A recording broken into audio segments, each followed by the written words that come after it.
Hello! Welcome to an adventure. I'm hopeful that things are working properly. Hi. It's good to see everybody. Let's see. I see Hannah and Matt M33 and Lord Portico. It's great to have all of you joining. Hi, NeoGets. Welcome to Archival Adventures. I am your host. Oh, Shadows of Life. Hello, hello. I am your current host, Fludan. Hello, it's good to see you. Yes, I am Rogan27 / aka Anthony Wright Day Hernandez. I'm the Community Collections Archivist at Virginia Tech, and this is the show where I show things. We look at stuff from the archives and we see what we can learn.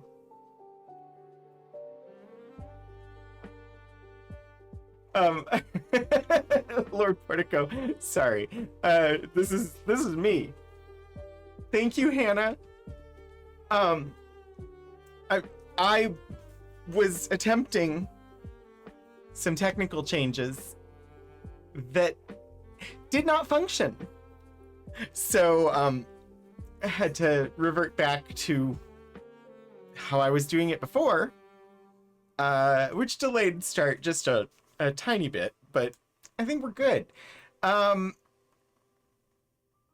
Yeah. We look at materials that are part of special collections and university archives at Virginia Tech, and those materials are of a historical nature. And since we're going to be looking at historical stuff that's owned by an institution, we do like to just take a peek at the history of the institution.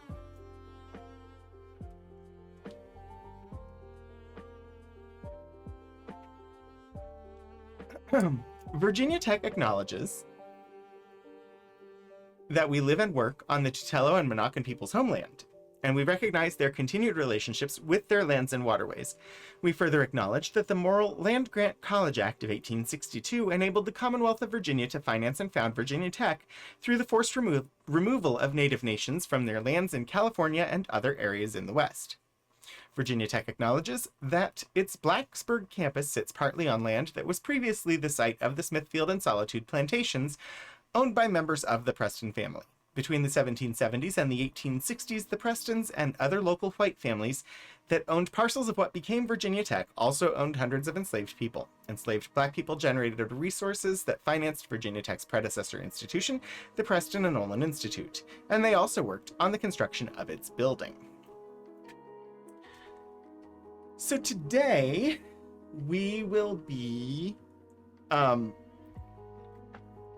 revisiting our list of sci-fi classics, defined as classics, in 1940 by Sam Moskowitz, even though they were all written in or published in 1934. So somehow still classics, apparently.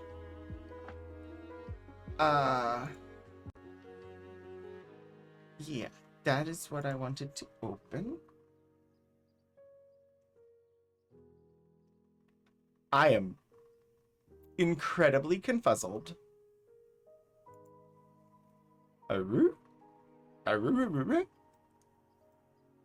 How? What? Okay, I don't need to be spending resources on that. Wow. So, like I said, I was attempting some technical changes. They didn't work. But yes, we've been going through this list, and today we're going to take a look at The Mole Pirate by Murray Leinster. I have pulled up the Encyclopedia of Science Fiction so that we can find out who this Murray Leinster person is, and anything else that we might want to know before we dive into taking a look at the story.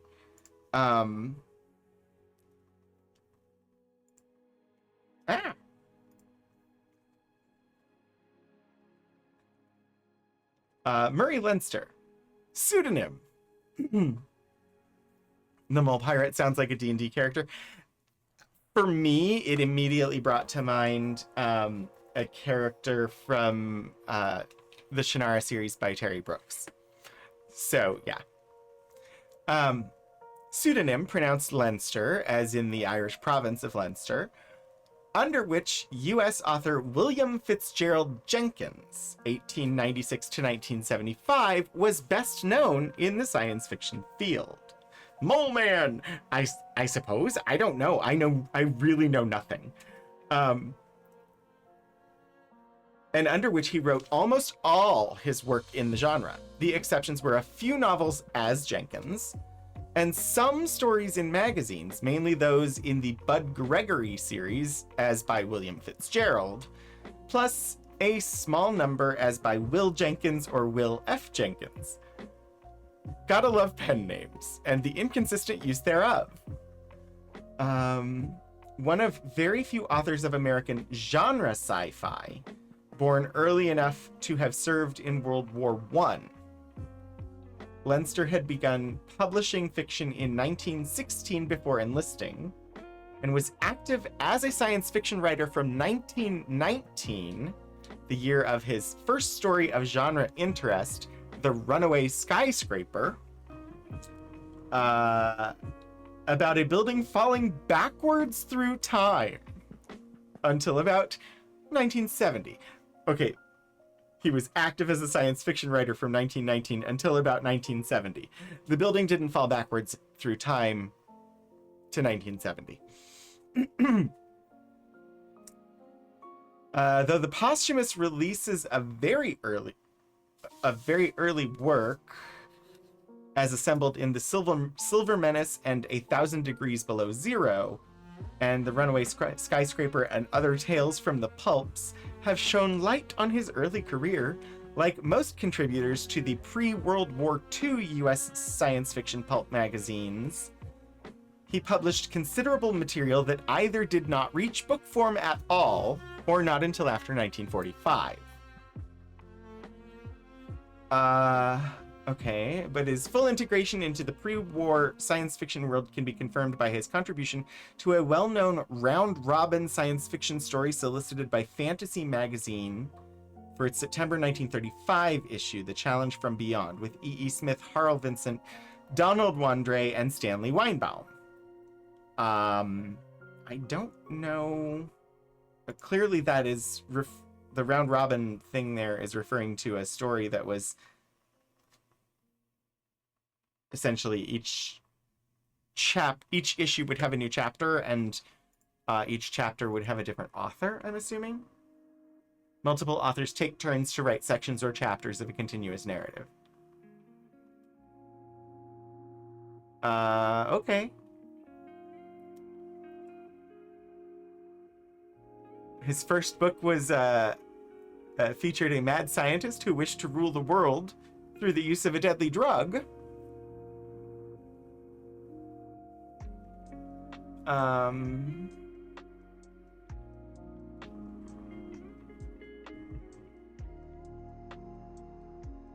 Oh, interesting.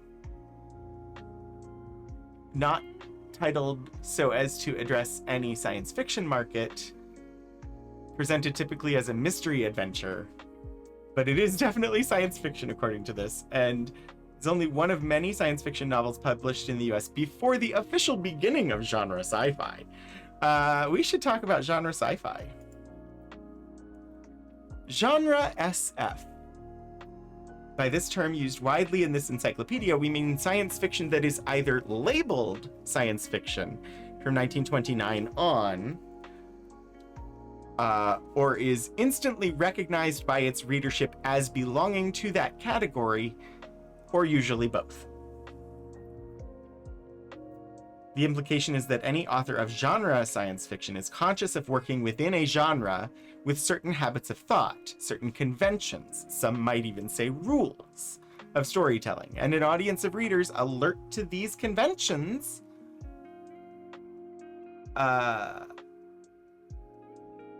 okay, yep, that's where that sentence ends.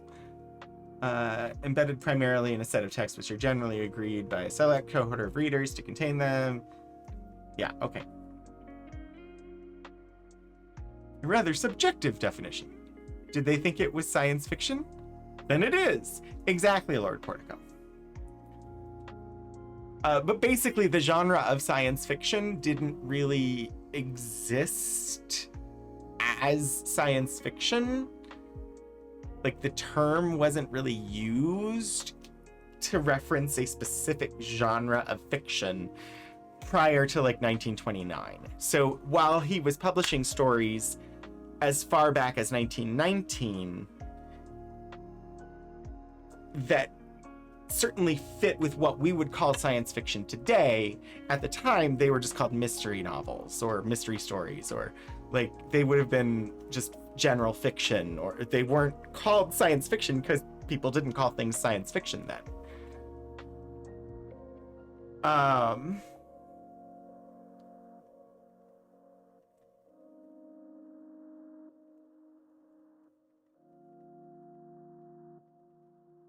For Astounding alone, which is of course the magazine that we're looking at, he placed between 1930 and 1960 a very distinguished array of stories, always after 1938, in tune with John W. Campbell Jr.'s evolving criteria. Interesting. After 1938, they met the criteria, but the one we're going to be looking at is from 1934. Stephen Joyce! Hello! It's good to see you. Leinster published some remarkably inventive and clear-sighted stories in the mid-1930s. I wonder what they mean by clear-sighted. Politics, June 1932. Sideways in Time, June 1934. The Mole Pirate, which is the one we're going to look at today. And Proxima Centauri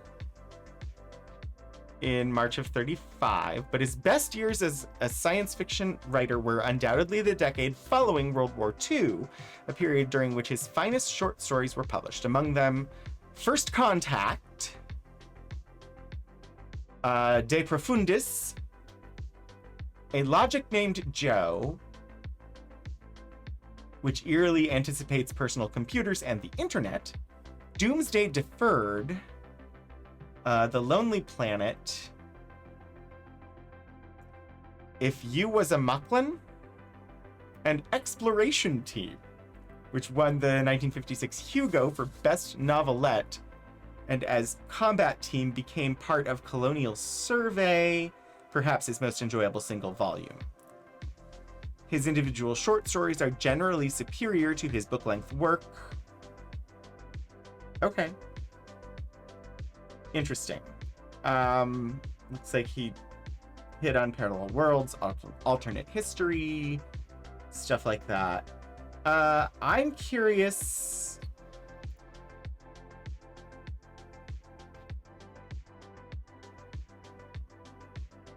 about this First Contact thing. Let's see.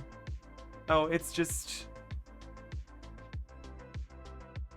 That's just talking about the concept. So I'm not... None of them are jumping out to me as things that I just absolutely know this story. He has a series focused on a character named Bud Gregory that apparently was in Thrilling Wonder Stories. Doctor to the Stars, 3 novelettes of the Interstellar Medical Service. I love that title. This World is Taboo. Interesting. Joe Kenmore novels. If anybody is familiar with any of these, say so? I don't know. I'm not. Congratulations, Stephen Joyce. You've been randomly selected as a VIP for this stream. Which, of course, is inadequate because you're a VIP all the time. But enjoy your digital gemstone and the ability to alter people's pun points. Okay, so, yeah.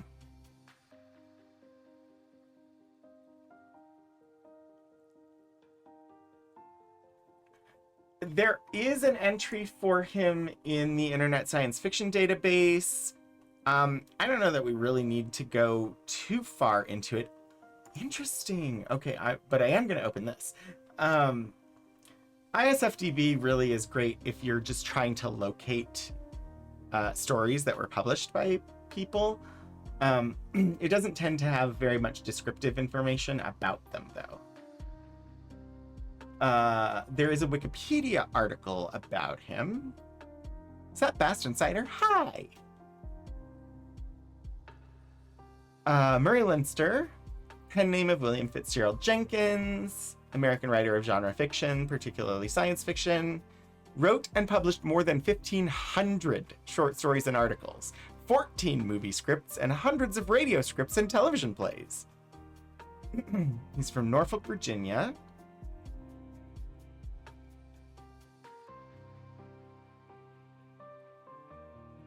His first story was The Anti-Climax. Appeared in the July 1916 issue of H.L. Mencken's literary magazine, The Smart Set. During World War I, he served with the Committee of Public Information,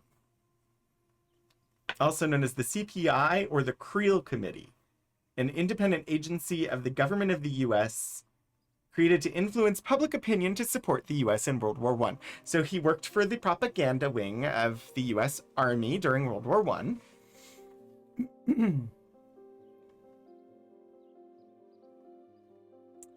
Oh.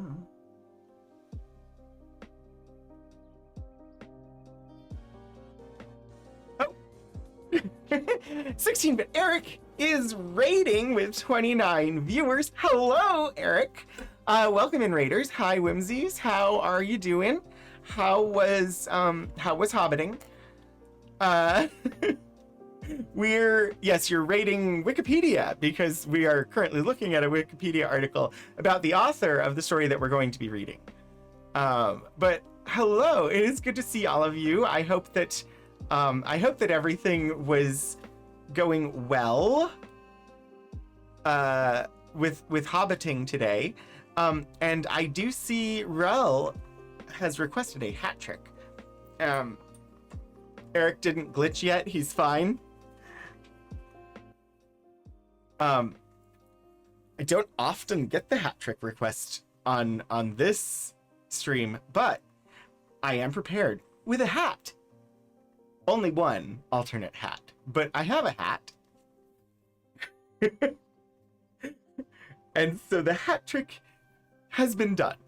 I mean, most of the hats are at home, so a work hat trick, yes. Yes. It does look sort of VT color, but it's not. This is actually purple, but it's close to maroon. Rel, it is it allows me, or it prompts me to change my hat. And generally you get a selection, but I only had one hat to change to, so okay, let's see. Yeah, welcome in, everybody. If anybody here is not following 16-bit Eric, I highly encourage that you do. He is a wonderful streamer, and you will enjoy your time hanging out over with the Whimsies.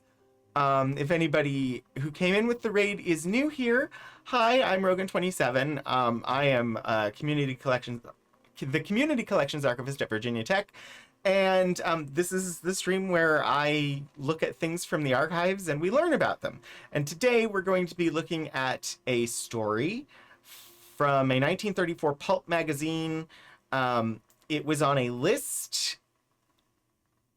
Sci-fi critic named Sam Moskowitz listed a bunch of stories in a 1940 letter to the editor that we ran across. And he called all of these stories classics, despite the fact that they had been published in 1934, which was only 6 years prior.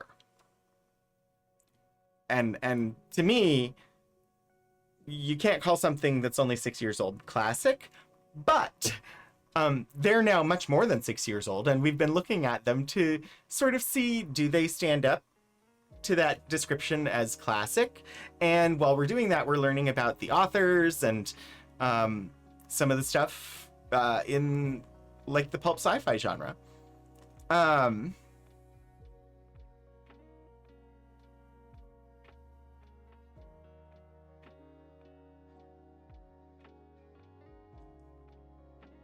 And hi, Tony.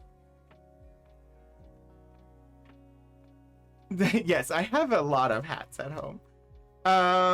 Yeah, okay, so I'm gonna bring us back to so we've been learning about Murray Leinster, who is the author of the story that we're going to look at today. Murray Leinster is a pen name for William Fitzgerald Jenkins, who was born in Norfolk, Virginia. And his first story was published in 1916, before the term science fiction was even really in general usage.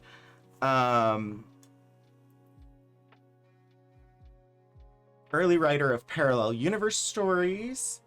4 years before Jack Williamson's The Legion of Time, Leinster published Sidewise in Time in the June 1934 issue of Astounding, which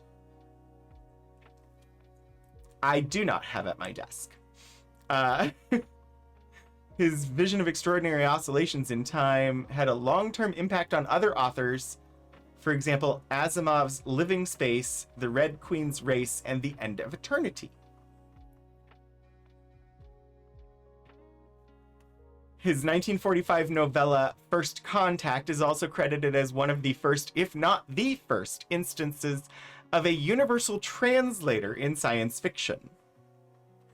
So he's definitely prominent in science fiction. Interesting, in 2000, Leinster's heirs sued Paramount Pictures over the film Star Trek First Contact, claiming it infringed their trademark on the term. However, the suit was dismissed.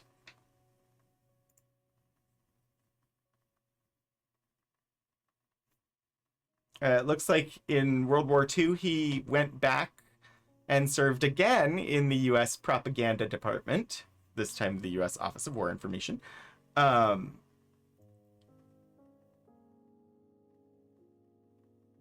Interesting. It mentioned that he wrote some scripts, and I was trying to see if this would mention them.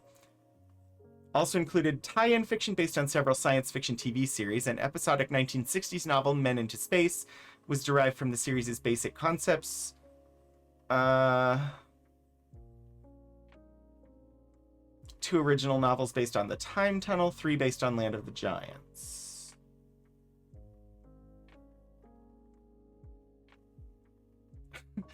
He was also an inventor under his real name of William F. Jenkins, best known for the front projection process used in special effects. He appeared in September 1953 on an episode of the educational series American Inventory, in which he discussed the possibility of space travel.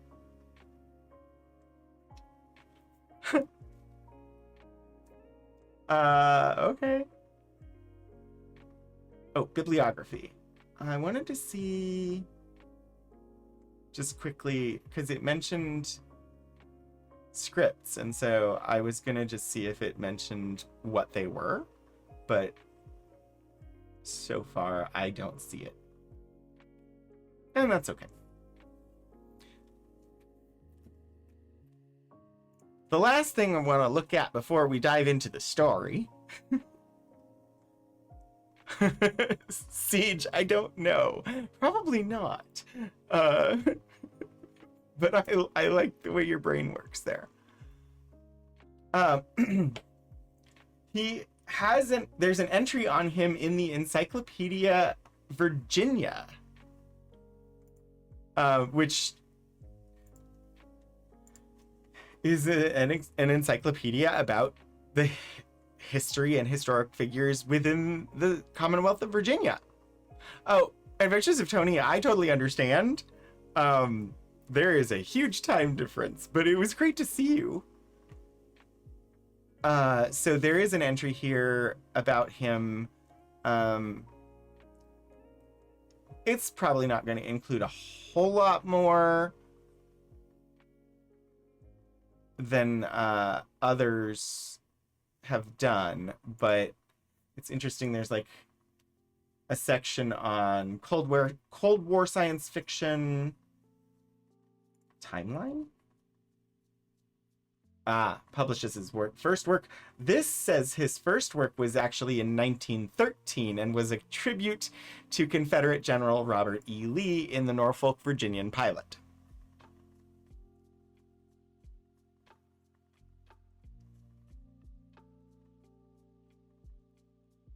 And in June 27th, 19 words. June 27th, 19 I keep saying 19. June 27th, 2009 was designated as Will F. Jenkins Day.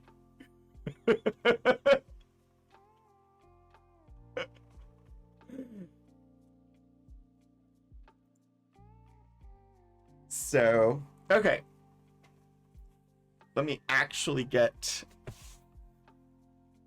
the November 1934 issue of Astounding Stories and see about putting it on screen here.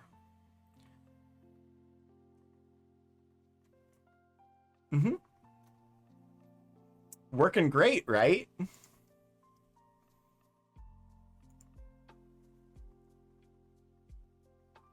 Hold, please.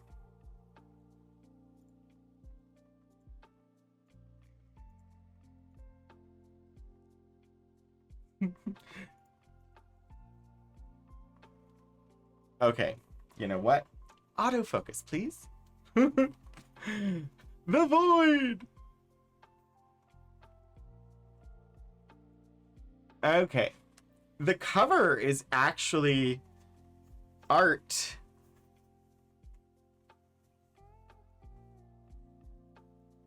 Actually, I don't know.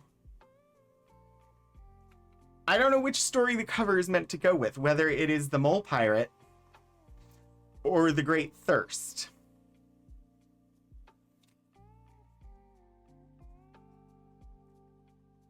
Because both of the titles appear, but I'm guessing, just based on what is shown, that it's the Great Thirst. But I don't know.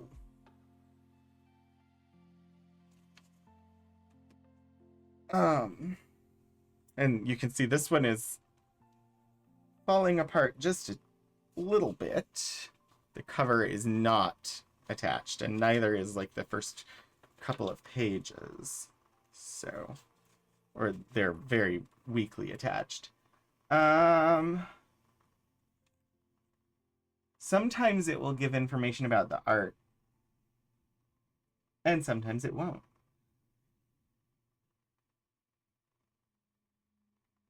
Cover painting by Howard V. Brown, but it doesn't say the title of the cover painting, which is fine. All right. The Mole Pirate.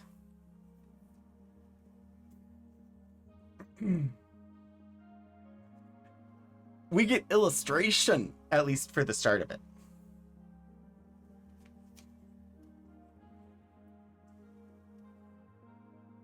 It's illustrated by Elliot Dold. If anybody wants to look up who Elliot Dold, D-O-L-D, was, and like, was he a really famous pulp illustrator, or feel free. The Mole Pirate. It came over the crowd like a shock. This wasn't the great scientist at all. This was the greatest criminal alive. By Murray Leinster. Illustrated by Elliot Dold. The story of the Mole Pirate properly begins neither with Jack Hill, who built the mole, nor with Duran, who stole it and used it to acquire more loot and do more damage than any other pirate ever managed in an equal length of time. The records begin with a Mrs. Frank P. Hohenstofer, who appears only once in the entire affair, and with Professor Professor Einstein, who, whatever his prominence in history, vanishes with equal promptness from this tale. Really, the career of Durin as the mole pirate was simply one long battle between himself, the scientist criminal, and Jack Hill, the inventor we remember as the man who made the Earth plane possible. But the story does not begin with Mrs. Hohenstofer, however briefly she remains in it. Oh, sorry, the story does begin with Mrs. Hohenstofer, however briefly she remains in it. Ooh. Thank you, Hannah. I'm gonna copy the link.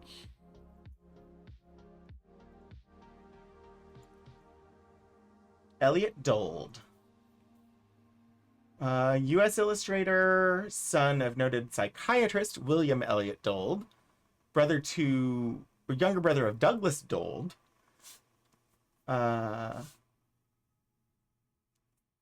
in 1889, studied at William and Mary,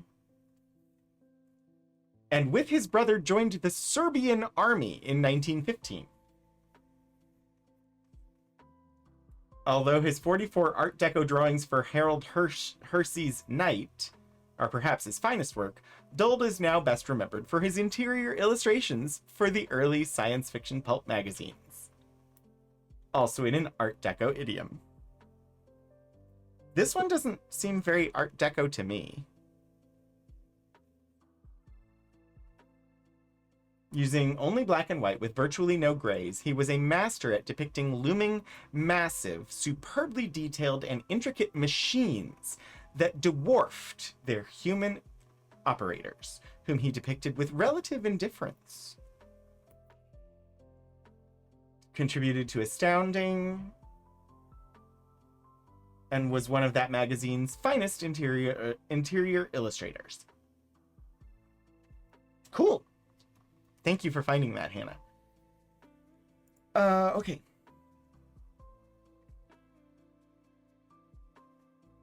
So the story begins with Mrs. Hohenstofer. She was, it seems, washing dinner dishes on the screened-in back porch of her home in Wasakee, New York. It was 3 o'clock in the afternoon of June 16th, 1935. The sun was hot.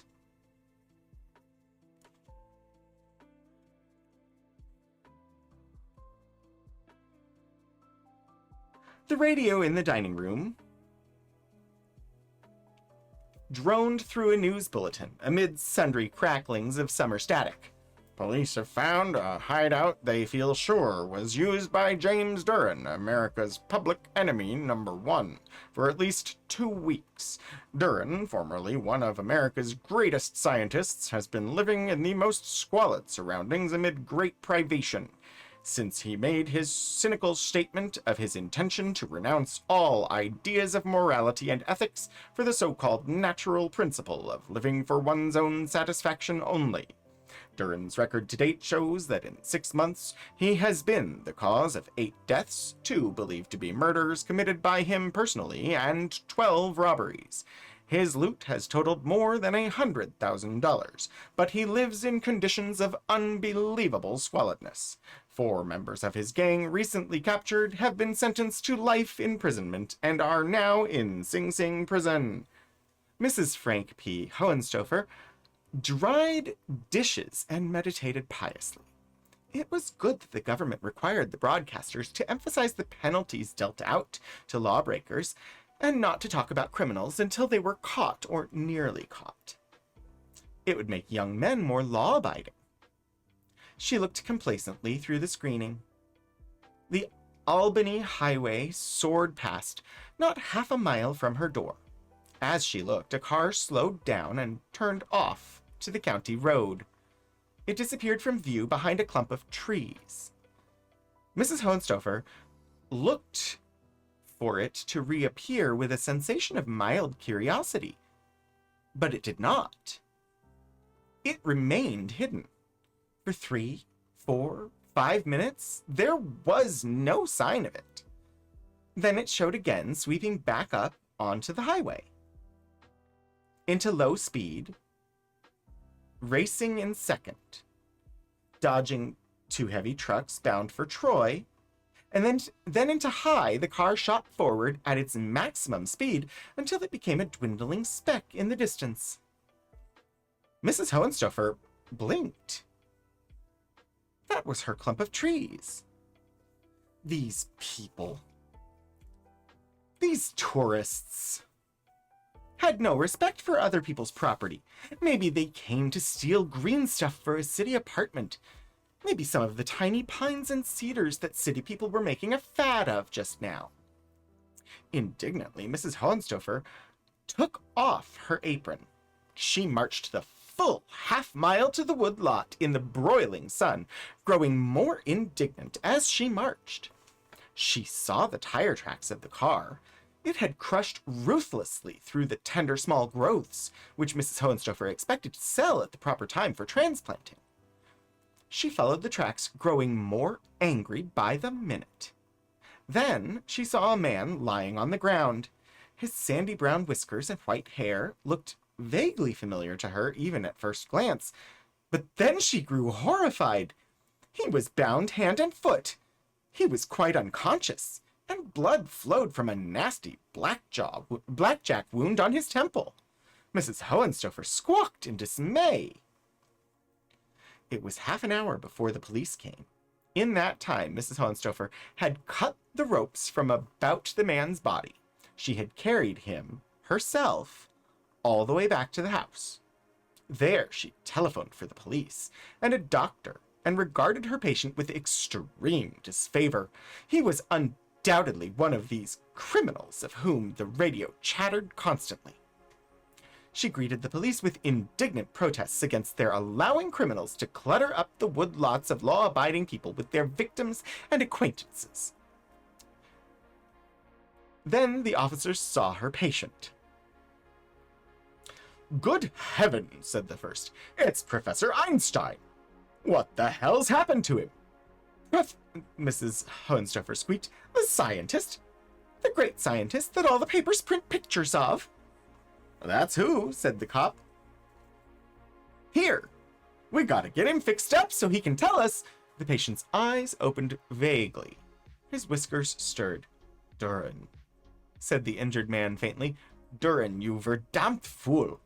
What is der idea?" Then he looked bewildered. The cops snapped phrases of explanation. And you were talking about Durin," said one of the two feverishly. "Did he sock you, Professor?" "To be sure," the white-haired man blinked and said angrily. "I came out of my house and got in my car. I had an appointment to visit der American Electric Laboratories, where Jack Hill is going to show off a most remarkable invention today. And halfway there, my chauffeur turned around, and he was not my chauffeur. He was Durin, whom I knew, and he hit me with a blackjack. I suppose he has stolen my car." "I don't know. My accent, not great, and drifting slightly, but whatever." "Right," snapped the cop. "Brady, you got it? Phone in and give him the alarm. Or give the alarm. Durin's in Professor Einstein's car. And it's a blue diesel. License number is..." The other cop. I'm not a practiced narrator, Shadows of Life. And when I'm sight reading, I'm like, oh, I was not prepared to need to do German accent today. It's not one I typically do very much. The other cop snapped into the telephone. Plugs clicked. A smoothly running organization moved swiftly into action. Short radio waves carried a brisk, curt order into every police car in New York, and to police car headquarters in at least 2 adjoining states. In 15 minutes, by actual timing, there were more than 200 police cars, at least 100 traffic posts, and even a few stray members of the general public feverishly on the lookout for Professor Einstein's blue diesel. And because it contained America's public enemy number one. And all that effort and all that searching was in vain, because the blue diesel was parked outside the American Electric Laboratories, where Professor Einstein had an appointment. And nobody thought of noticing it. It was not until Professor Einstein's secretary was notified of his whereabouts and telephoned an apologetic message to the laboratory that the blue diesel was noticed. The professor and Mrs. Hohenstofer immediately vanished from the table of the mole pirate. The professor and Mrs. Hohenstofer immediately vanished from the tail of the mole pirate. But in the meantime, things had happened. Jack Hill was talking to reporters in the machine shop section of the American Electric Laboratories. The lathes and machine tools were covered over for the moment, and there were a dozen or more of folding chairs in view. On a table before Jack, there was a large sheet of white painted metal, on which stood a block of brass and a small but intricate contrivance of radio tubes and the like. Behind him, a wide curtain hid the farther wall. "I'll give you part of the idea now," said Jack. "Professor Einstein is late, but I don't want to start the apparatus until he gets here." "What's all this performance about, anyway?" demanded a man from the mirror. "Somebody said you had some kind of gadget that made you able to walk through walls." "I'd hate to tell you what I can do," returned Jack. "You wouldn't believe me. I'd rather show you. I've been experimenting on a rather neglected aspect of the atom. You know, of course, that the atom is regarded today as a sort of miniature solar system.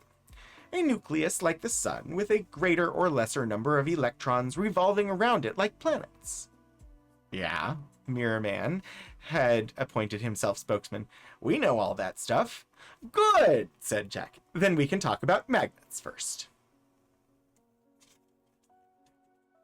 In ordinary iron, the molecules have north and south poles, like all other molecules, but they point in every possible direction, helter-skelter.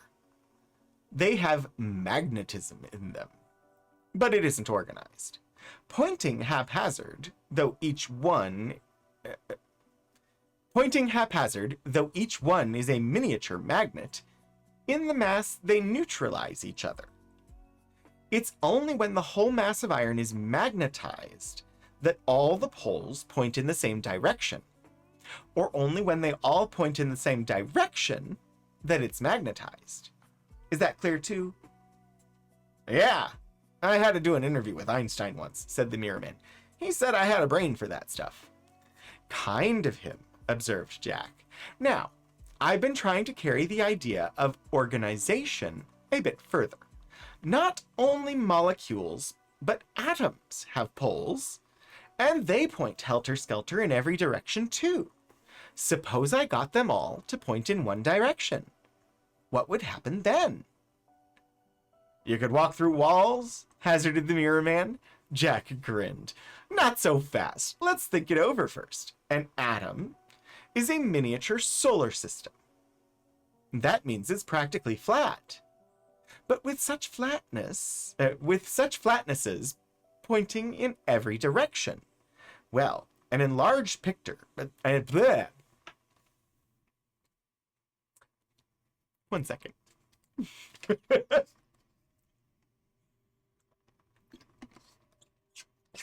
Well,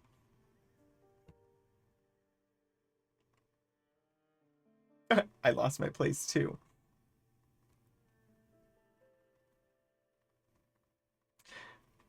But with such flatnesses pointing in every direction, well, an enlarged picture of any sort of matter would be just about like a dozen packs of cards being poured from one basket to another and back again.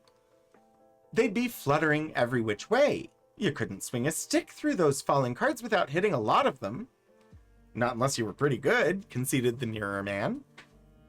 But if you had the same number of cards falling only in a neat and orderly fashion, every one parallel, so they'd stack up all face down in the bottom basket. It's a standard card trick to spring a pack of cards from one hand to the other like that. You could swing a stick through that bunch. You might knock one of them away, said the Mirror Man cautiously, but you wouldn't mess up the whole works. They wouldn't block up the whole distance between the baskets. Just so, said Jack approvingly. Professor Einstein was right.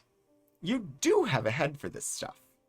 Now, the object of my experiments has been to arrange the atoms in a solid object like the second bunch of cards. They're flat. And it turns out that when they're arranged that way, all parallel, they block so small a portion of the space they ordinarily close up that they will pass right through ordinary matter with only the slightest of resistance. And that resistance comes from just such accidental collisions as you suggested. There was a stirring at the door. The snow-white hair and bushy, sandy whiskers of Professor Einstein came into the room. He beamed at Jack and the reporters. He spoke separately to Gail Kennedy, bending over her hand. The girl looked at him queerly. She was here because she intended to marry Jack and wanted to share in this triumph. Her father and half the higher-ups of American Electric came in after the professor. Gail's face stiffened when her father's eyes fell upon her. He did not approve of Jack. "Ah, my young friend," said Professor Einstein blandly. A flashbulb flared as he shook hands with Jack. A news photographer changed plates in his camera and abstractly envisioned the caption.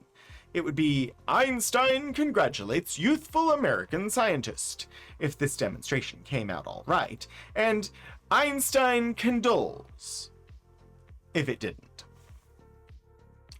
"You go on with your explanation," said Einstein cordially. "I sit at your feet and listen. Presently, I make an announcement which will surprise everybody." He sat down benignly.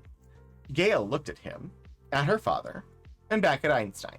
A moment later, she appeared to be puzzled and uneasy. Her eyes remained fixed on Einstein. "I had just explained to these gentlemen," said Jack, "the object of my experimenting, the coordination of atom poles, and what might be expected to result.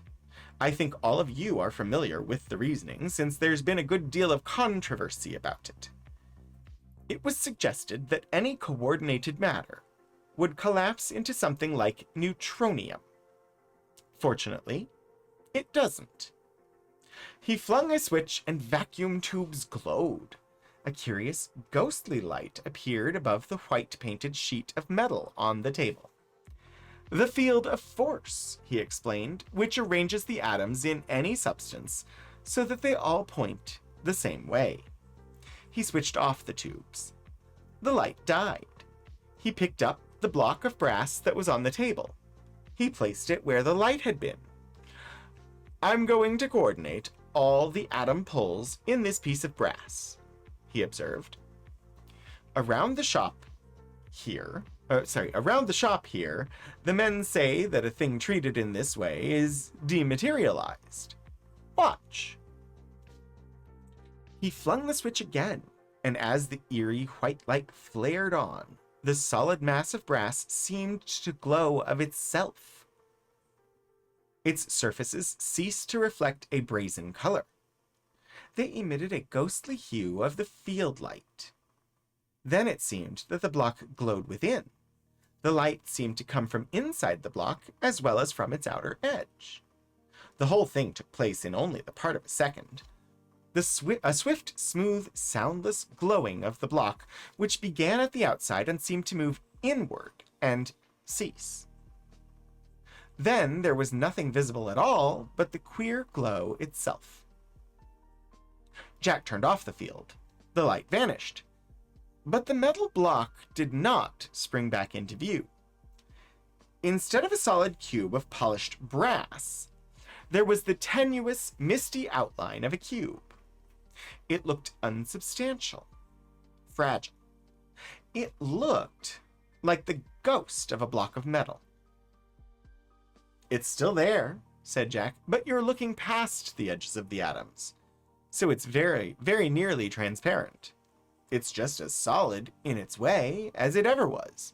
It weighs as much, it conducts electricity just as well, but it's in a state that isn't usual in nature, just as magnetism isn't usual. The poles of its atoms all point the same way. Now look." He swept his hand through the misty block. He lighted a match and held it in the middle of the phantom. It burned, where Jack had claimed there was solid brass. A skeptical silence hung among the reporters. Then the Mirror Man said, "That's a good trick. But if it wasn't phony..." "What?" "If the brass was still there and it would pass through anything else, it'd slide right through that sheet of metal and drop through the floor." "Radioactivity," said Jack, "the only exception. When coordinated matter is bombarded by radioactive particles, some of the atoms are knocked halfway back to normal. This paint has thorium oxide in it, and it's slightly radioactive. Come here a moment." The Mirror Man went skeptically forward. He suddenly reached out and passed his hands through the phantom block. "It's a phony," he said firmly. "You're trying to put something over on us." "Put on these gloves," said Jack. "They've been painted with more of the same radioactive paint." The Mirror Man incredulously obeyed. He reached again for the phantom block, and he gasped, because his hands, encased in these gloves, touched something which was not only solid, but heavy.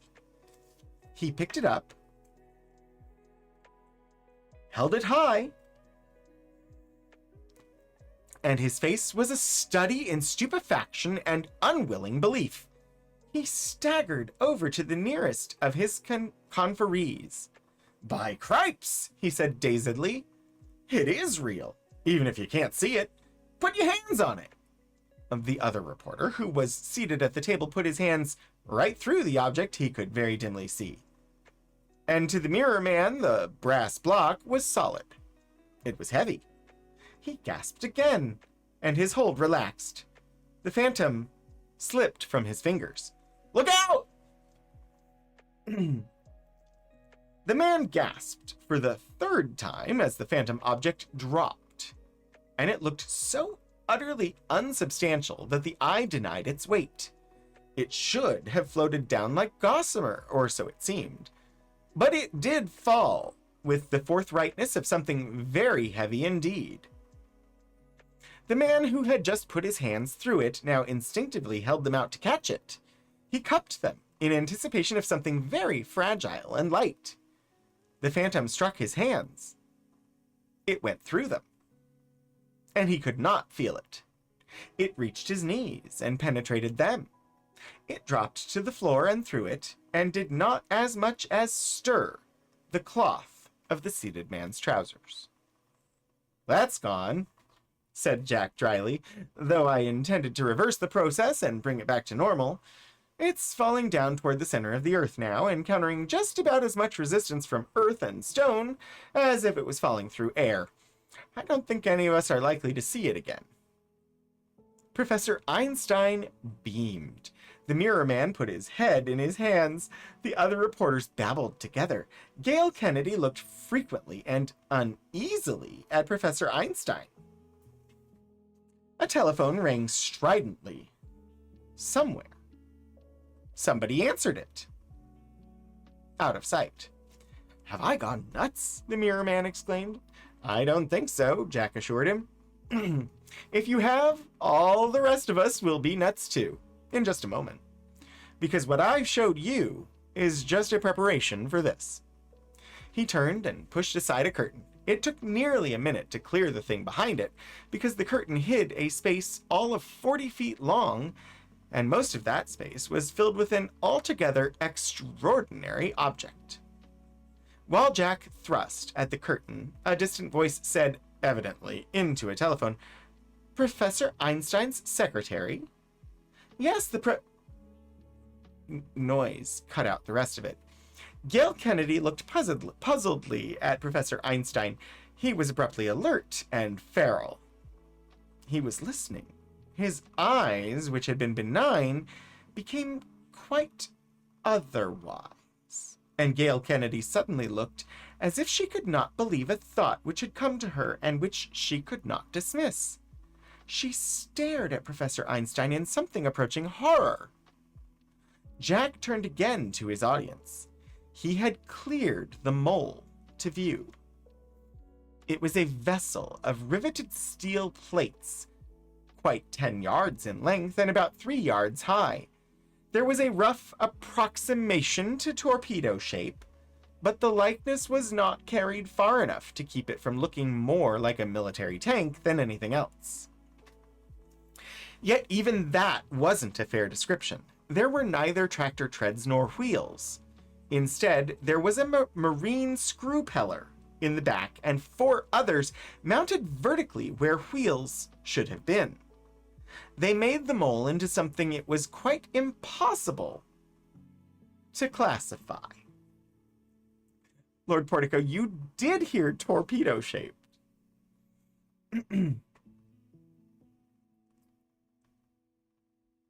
It was plainly designed for travel, but in what medium was not clear. It did not seem fitted for travel in any medium at all. Yet the heavy glass windows and a carefully curved and fitted door which opened inward seemed to imply that the medium was one in which a supply of air for breathing would need to be carried along. "Here's the ship," said Jack curtly. "In it, the field of force I just generated is made use of. There's a generator of that field inside the ship, also a means of alternating the gradually weakening field to restore it to its normal condition. The process is the same as demagnetization.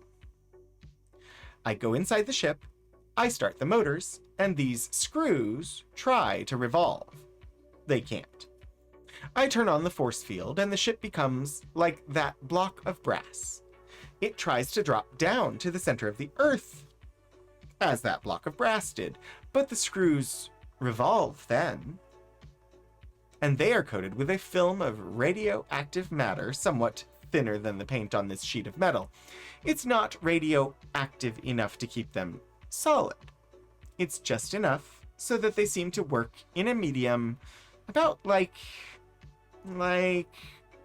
mashed potatoes, put in Professor Einstein unexpectedly. Much better than water for their screws to work in." "Just so," agreed Jack. "And now, to save a lot of talk, I'll show you how it works." He opened the curved door. Professor Einstein got up and said blandly, "May I come? I have their most implicit confidence." Jack stared, then he said gratefully, "Thanks. Of course you can come." To the others he added, "I'll put the ship through the same process as the block of brass, only I'll rematerialize it. Please don't stand where I'm going to bring it back. The results would be very unpleasant." He ushered the white-haired scientist into the door. Gail Kennedy stood up and opened her mouth, her features queerly twisted. Before she could speak, Jack was inside the mole, and the door had closed behind him.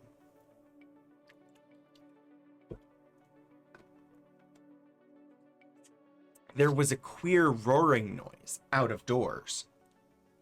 It sounded like the popping of many motorcycles. But those in the machine shop of the American Electric Company paid no heed. They were giving strict and exclusive attention to the ungainly metal shape before them. Something rumbled inside it. The screws stirred. Then a ghostly, eerie light seemed to envelop it, and in the fraction of a second, the solid mass of metal shimmered into insubstantiality. It was transparent, more transparent than glass. Only its outline could be seen ghostly and improbable. The screws, for an instant, seemed somehow more solid than the rest. They swept swiftly into motion, into a blur which was like the most airy of froth. The whole ship settled with a speed which suggested falling until those screws took hold in the solid concrete of the floor. It was a phantom, then, which remained steady for an instant. Then the tail propeller began to revolve, and slowly, the apparition, the ghost, the utterly unreal outline began to move. The tail propeller swept through the concrete of the floor. The whole thing moved forward with a quick gathering of speed, which was exactly like a ship getting underway. It reached the wall. It went through it. And not one brick, not one grain of mortar was disturbed. Stunned silence. Then a startled babbling. A new photographer wailed, "I didn't flash it! I didn't flash it!" And then there was a sudden rush of figures at the doors, dark, blue-clad figures with service revolvers out and ready. "Where's the man who calls himself Professor Einstein?" barked a police officer. Or a police lieutenant, staring around. "We want him." The president of American Electric, no less, stood up indignantly. "What's this all about?" he demanded furiously. "What the devil—" "Durin!" snapped the cop. "He knocked Professor Einstein on the head an hour ago, stole his car. One of your men here said Professor Einstein was right in here. That must be Durin himself. Where is he?" Then Gail Kennedy gave a little choked cry, and as she uttered the cry, the shimmering, ghostly outline of the mole rose up through the floor. Somebody leaped to be away from it. It went to the end of the room and out through the wall beyond. And again, there was not a brick or a grain of mortar disturbed. "He's in that," said Gail, her throat constricted, "with Jack. Hide! You policemen, hide, quickly!" And for long minutes, there was incoherent argument with the police before the ghostly mole appeared again. He does like the word queer. Kind of bugs you because there's so many words to choose from. Well, but it's 1934. And so the colloquial, it was a term in common usage to mean strange in 1934. But yeah, there are other possible words, but for long minutes there was incoherent argument with the police before the ghostly mole appeared again. Its pointed beak came through the wall to the right. It was a wraith. It was unreal. It was not substance, as we know substance. It came, slowing as it came, and checked itself by a reversal of its tail propeller. It was still, a hair-raising spectacle to the policeman who had not been prepared for such a sight.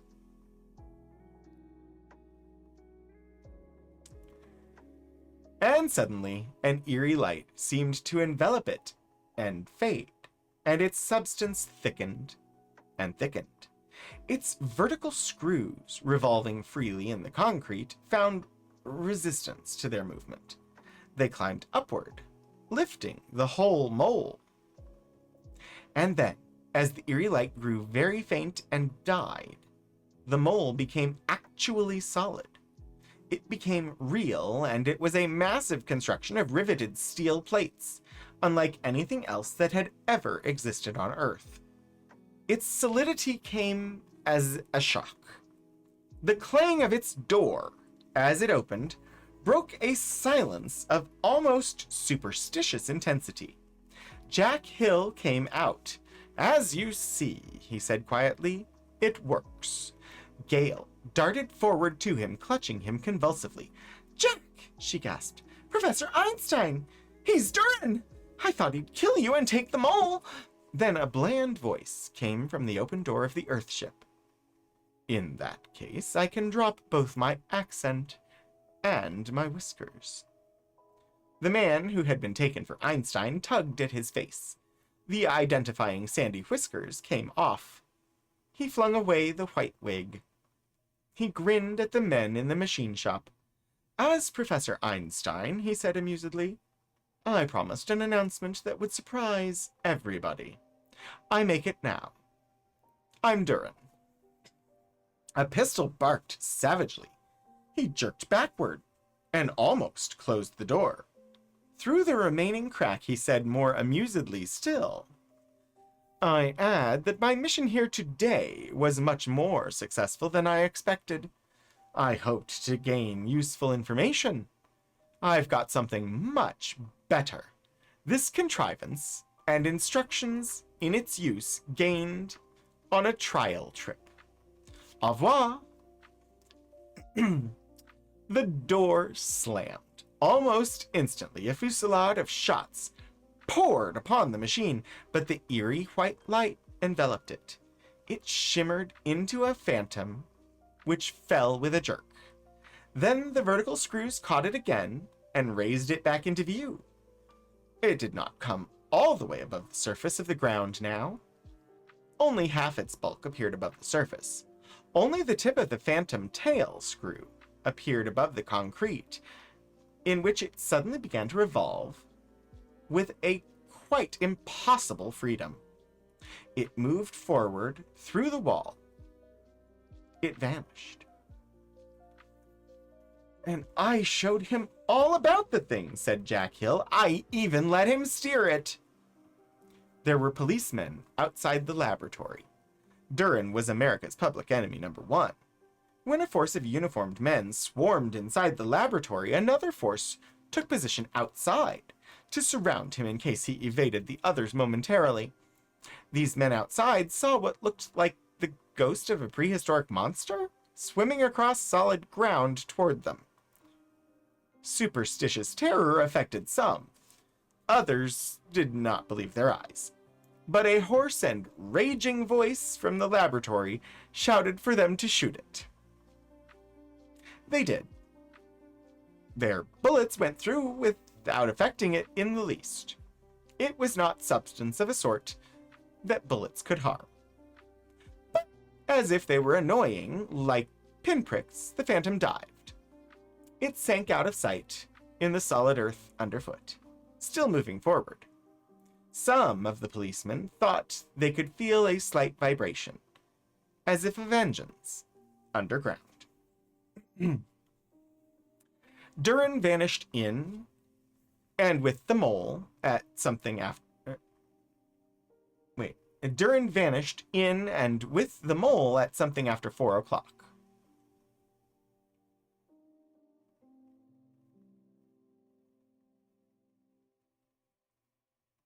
That is a confusing sentence. Vanished in the mole.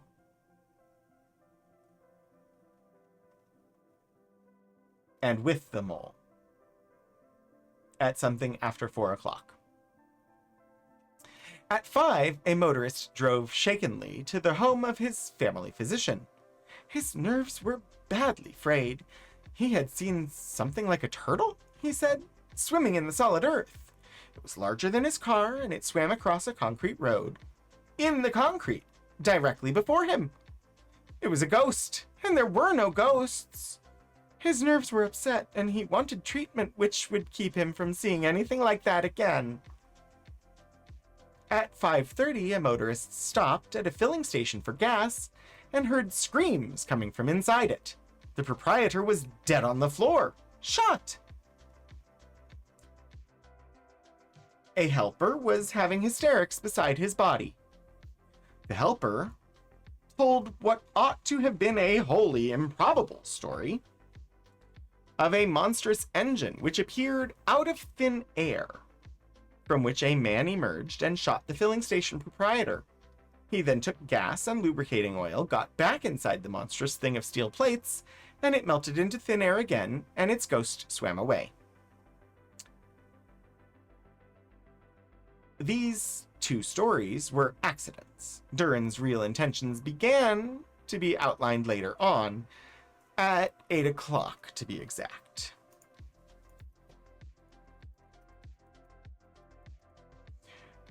At that time, 8 o'clock p.m. Eastern Daylight Saving Time of June 16th, there were extra editions of practically all newspapers on the streets, screaming in headlines of Durin's latest exploit. Durin steals mystery invention. Durin escapes under fire. Durin scores on cops again. Scientist criminal turns phantom. But on the whole, the theft of the mole was played down. The story of what the mole could do was too improbable to go in a news story. It was held over for the Sunday editions when feature writers could take space to expound it, if it was still true. Most of the papers did not really believe in the mole, despite the impassioned assertions of the reporters who had been on the spot. And in 1,000 police stations, the official report of Durin's latest exploit and the contrivance he now had at his disposal were subjects for argument.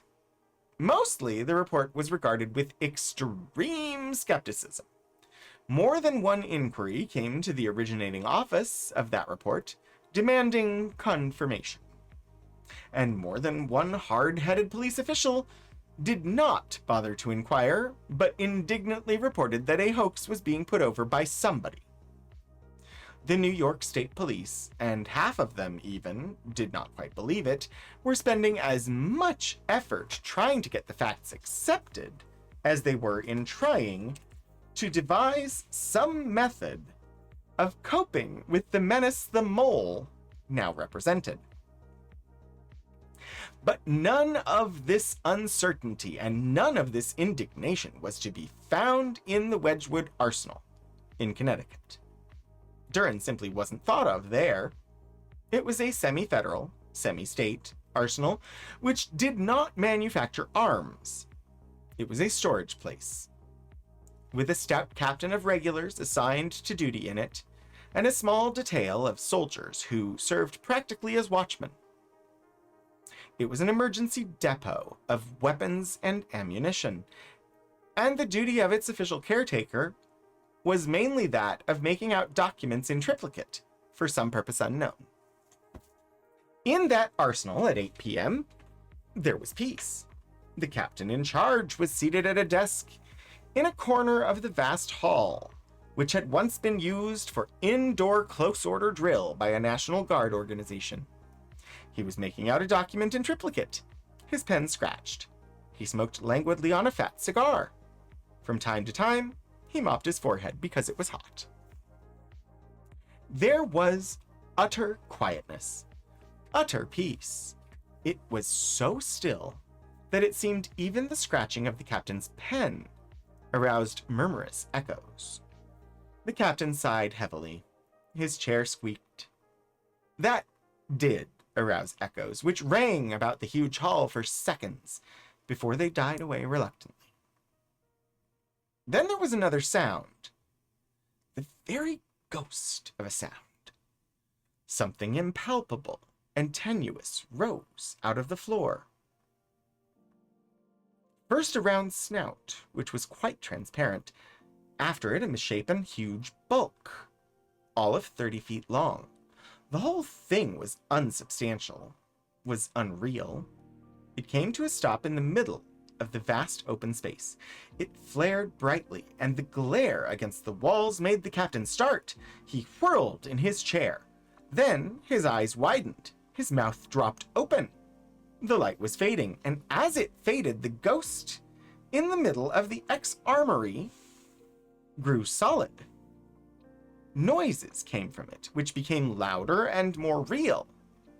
Then the light died away completely, and there was a huge thing of entirely substantial steel plates at rest. Huge steel screws beneath it turned for a space, and wooden planks splintered and cracked. Then all was still. Dazedly, blankly, Like an automaton, the army captain got up and walked stiffly toward the thing that had appeared before him. Perhaps he had some wild thought of visitors from another world or another dimension. As a curved steel door clanked open, he went rigid. But the figure which stepped out was a man, a tall man with a merciless sort of amusement on his face. He brought up a pistol. He fired it, quite ruthlessly and quite coolly. The explosion echoed thunderously. It made a drum roll of sound as the echoes played about between the walls and among the rafters. The captain choked and made absurd motions with his hands. He collapsed on the floor. Then the man from the solidified phantom set to work, very coolly and very swiftly. When a corporal of the guard detail came in anxiously some few minutes later, he saw a shimmering something sinking through the floor. He thought it was an optical illusion. It made his hair stand on end for an instant, but he forgot it when he saw his commanding officer lying dead on the floor. He and the other men of the guard, and later of the local police too, found no sign of any way by which an assassin could have got into the arsenal. They found the captain stretched on the floor with a bullet in his heart and an expression of blank amazement on his face. They found a case of loaded hand grenades gone, several light machine guns missing, with drums of ammunition for them, and an assortment of tear gas and a few lethal gas bombs.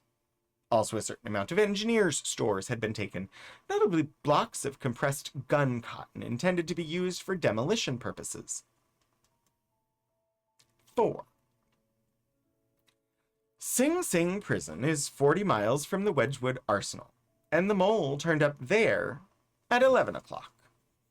Its speed was greater than that performance would indicate, however, and it is probable that Duran stopped somewhere to rest and possibly to investigate the mole's various mechanisms more thoroughly. It is clear that he had made his plans in detail between 4 in the afternoon when he stole the mole and 8 at night when he raided the arsenal. To carry out his plans, he needed help, and he knew where to get it. And he had to move fast to avoid being outguessed and having his men hidden away from him. It was a bright, moonlit night. At 11 o'clock, the high concrete walls of the prison glowed palely, where the moonlight struck them and showed utterly black in shadow. White arc lights glittered within the prison enclosure, making a misty white aura above the walls. The cell blocks, of course, were dark, save where corridors reached to windows and showed the faint illumination within. The lights of Ossining twinkled in the distance, and a river steamer floated upstream out in the middle of the Hudson River. A guard pacing the top of the wall saw a vaguely moving thing outside. It was too dark for him to see it clearly, but he watched curiously. Something was moving, past question. But the suspicion of Sing Sing guards is directed always toward the interior, not the outside of the prison. The guard could make out only motion. Its line was clear. The guard fixed his eyes upon a whitish stone on the ground and waited for it to be obscured. The moving thing, whatever it was, went smoothly up to that stone. The guard watched, but the movement continued, and it was past the whitish stone, and the stone was not hidden for even an instant. The guard grew doubtful and even more curious. The inexplicable thing was headed straight for the base of the wall. He saw or felt it reach a spot directly below him. Movement continued. Then there wasn't anything there at all. He called to the guard next to him. "Something funny," he said uneasily. "I saw something moving down there on the ground. And then it wasn't there."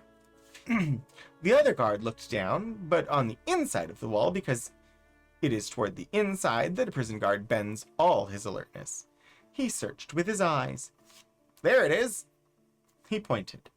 From the height of the wall, and in the glare of the bright arc lights, a misty, phantom-like shape could be seen. But it could be looked through. The floor of the exercise yard was visible below it. You love how he never explains why Jack's girlfriend was suspicious of Einstein. Eh? What the hell? Said the second guard. You guess we ought to make a report? It looks like a ghost. The second guard continued to stare. The phantom swam smoothly across the open space. It reached the outer wall of a cell block. It vanished, apparently into that wall. Gosh, said the second guard. That was a funny thing. What was it? A ghost? Hell no, said the second guard without conviction. Hell no, said the second guard without conviction. It was some mist, maybe. A speck of fog or something. You want to be kidded to death? The first guard did not want to be kidded to death. He returned to his pacing back and forth. Quietness again. A steamer out of sight on the river hooted dismally. Somewhere, a motor car hummed along a distant road. Insects stridulated insistently. The crunch of feet on concrete. The wailing, plaintive cry of some night bird. 1 minute, 2, 5, 10 minutes, with only such sounds as guards upon a tall concrete wall will normally hear. Okay, I have never seen the word stridulated before, and I need to look it up.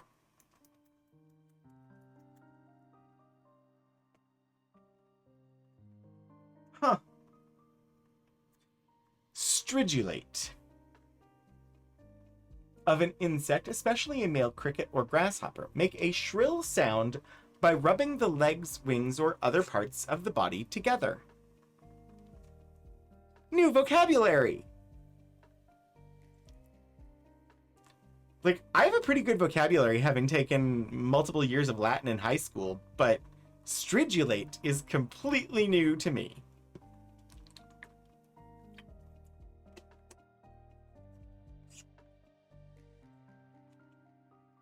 Thanks for dropping the link, Hannah. Then a single muted pop in a cell block. A small sound, but distinctive. Every guard in every watching post heard it and gripped his rifle more tightly. Every man turned to face the sound. Silence. Another muted pop. Pop. It doesn't sound like that, because it's definitely gunfire. Then the sudden snarling roar of a machine gun, unmistakable even though it came from a cell block. You were also not familiar with it? Yeah. An instant later, there was a shattering concussion of a hand grenade. Glass in the cell block broke out and went tinkling down the stone sides of the building. A neat row of windows gaped glassless into the night. Then a man screamed, a high, shrill scream that was not less horrible from being distant. Another shattering explosion, yet another. Guards raced for the building. Then pandemonium broke loose. The guards on the wall stayed there. It was their job to check a break, if one came, on the outer defenses. But they saw running men with rifles make for the cell block. They heard shouts, yells, howlings of terror and of exultation alike. The cell building became a madhouse. And then a series of detonations began, which were thunderous in intensity and deliberate in spacing, suggesting an inhumanly cold-blooded destructiveness at work. After each explosion came screams. Then the men on the wall saw a phantom come out of the cell building. It was feet above the level of the exercise yard. It was unsubstantial and unreal. It was the wraith of a nightmare. Shimmering, ghostly, impossible. It careened out of the wall and toppled to the ground. It seemed to bury itself, if a ghost can bury itself, before it came slowly into view again. Not one shot was fired at it. It was impossible. It was a figment of the imagination. It simply could not be. The phantom swam across the exercise yard of Sing Sing prison. It moved steadily toward the massive, monstrous outer wall of the prison. It reached that wall. It went into it. It vanished.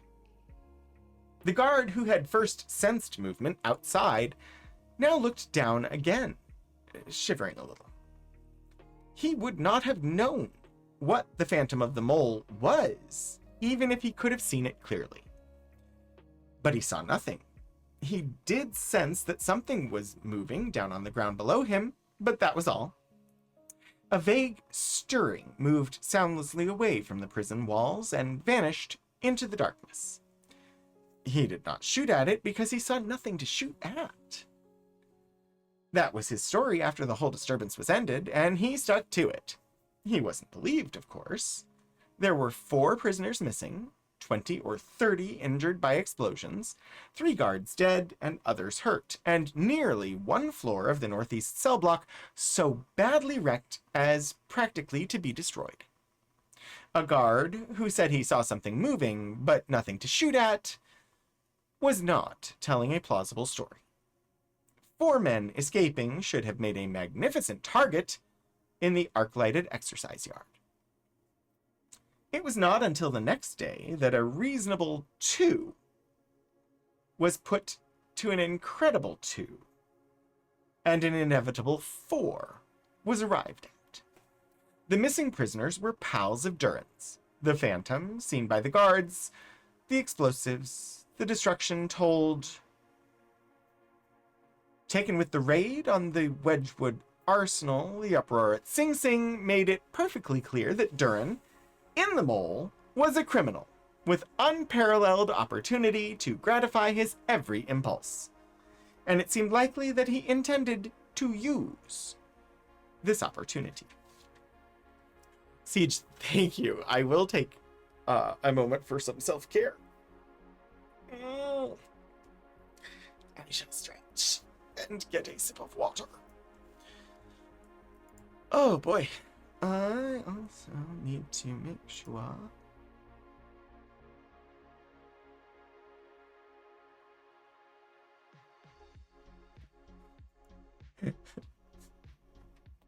okay.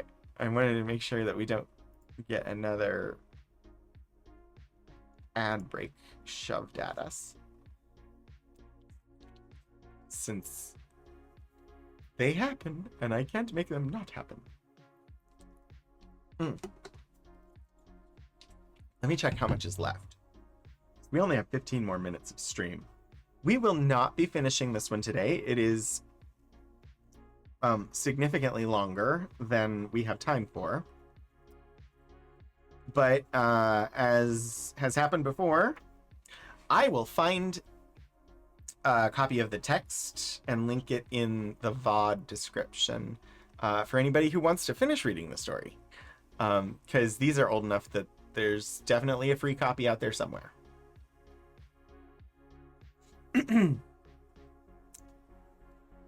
5. For the next 3 days, there was no word of Durin or the Mole or any of the 4 men he had raided Sing Sing to release. Something had been pieced together of what he did, of course. On the 17th, a radio store in Newburgh, New York, was looted of practically all its material for radio repairs, wires, tubes, sockets, transformers, batteries. Everything that goes into the making of a radio receiver was stolen. That same night, too, fancy groceries in considerable quantity were taken from the town's most expensive food shop. Next day, on the 18th, police surveillance of the women formerly beloved by the released prisoners came to an abrupt end. The women vanished. From sheer habit, the police instituted the customary search to find out who had taken them away from their usual haunts. They discovered nothing.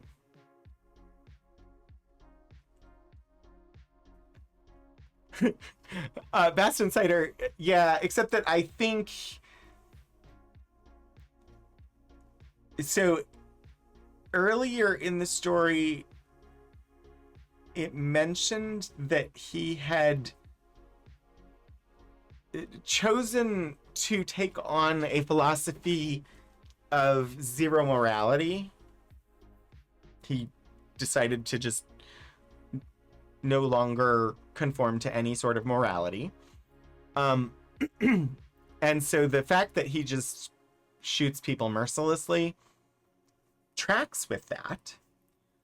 Reading this up to this point, I do get the sense from the very beginning of the story that ultimately he's going to steal lots of stuff. I'm assuming money is going to be the object at some point. But right now, having read this far, he sounds like a Batman villain.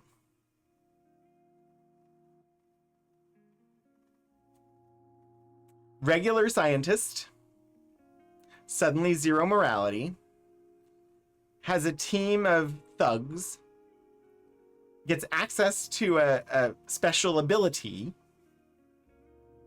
goes on rampage. Sounds like a Batman story to me.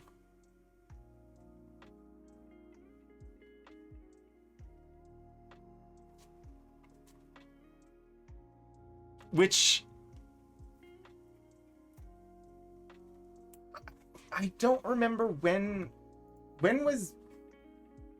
All right, Science Fiction Encyclopedia.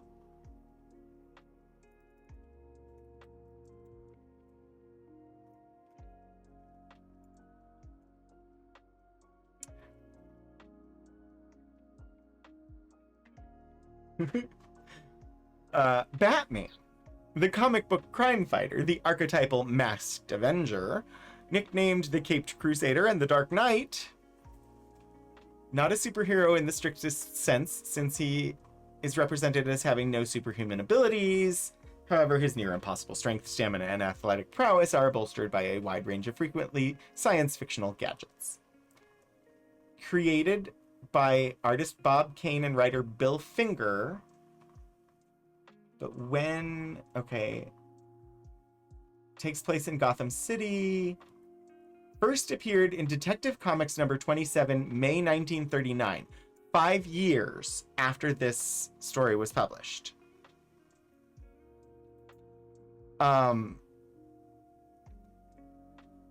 So Batman stories did not influence this story, but it would be interesting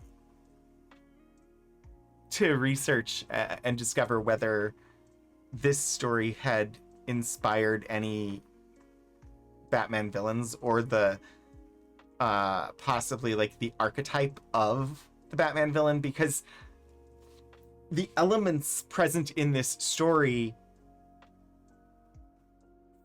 feel like they track really well to a lot of the villains in that I'm familiar with in the Batman stories.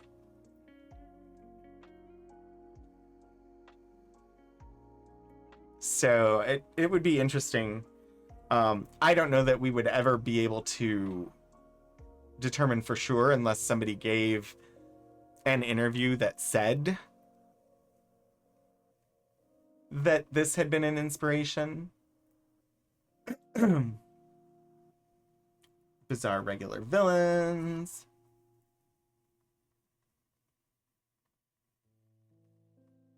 Oh. So it seems... I wonder... The Bizarre Regular Villains was a convention partly established in Dick Tracy, who was created in 1931. So it's possible that this story was in part inspired by the villains in Dick Tracy. But it also... Well, oh. Sorry, I just saw magnetism. Yeah. So this is actually... we'll stop the reading at this point because I do need to start winding the stream down.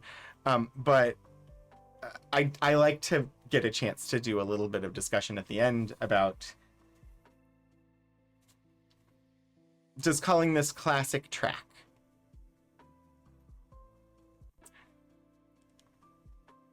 And having only gotten, I'd say maybe half of the way through this story, I do think it has a lot of elements that have survived as tropes to today, which has been the case for a lot of these stories. So it's well written. It's interesting. I think it stands up to being called a classic. I think it is, as I said, it reads like the origin story of a Batman villain. Which, like, as I was reading through it, I was thinking that it would be a good, like, Batman villain story. And I was kept wanting Batman to just show up and take down the mole pirate. So I think it fits. I think it's worth calling it a classic. Certainly a product of its time, given some of the content and what the story was about to imply was going to happen.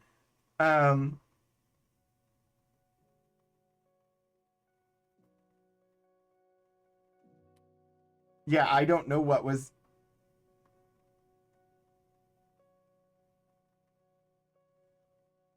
Yeah. So the next thing he hits is a bank. Which sounds very much like a Batman villain. Like, stole the magical machine that lets him do whatever he wants, broke out his minions, went and got his minions' girlfriends,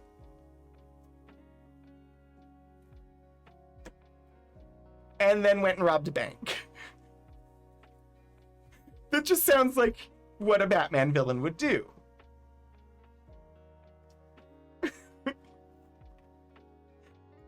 So, it's interesting.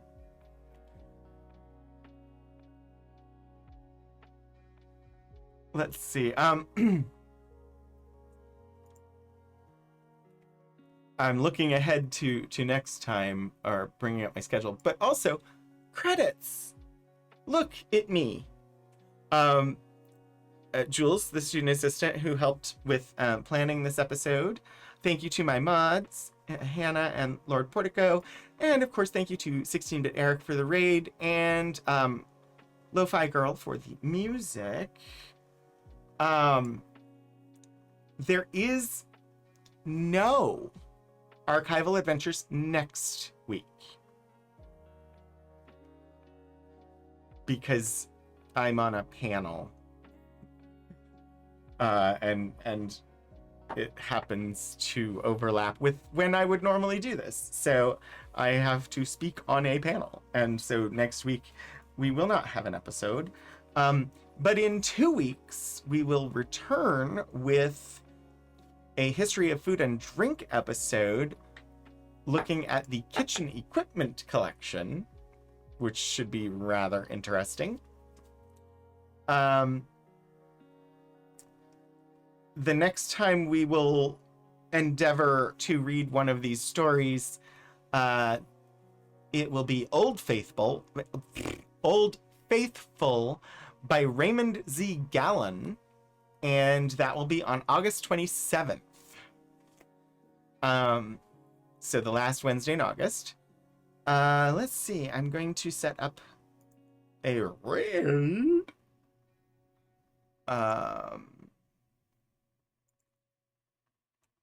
Maybe. If the computer will cooperate, we will raid somewhere.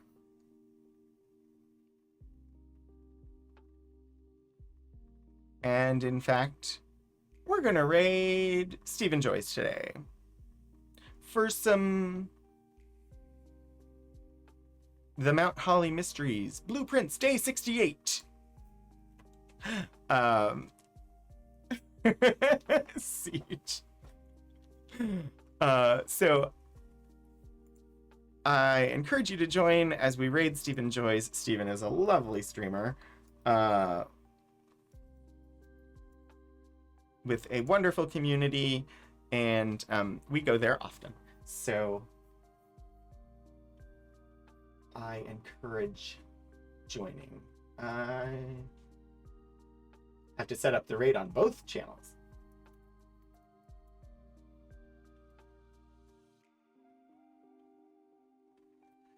Yeah, thank you all very much for joining me. I hope I will see you in 2 weeks when we return. Until then, keep exploring history, everybody.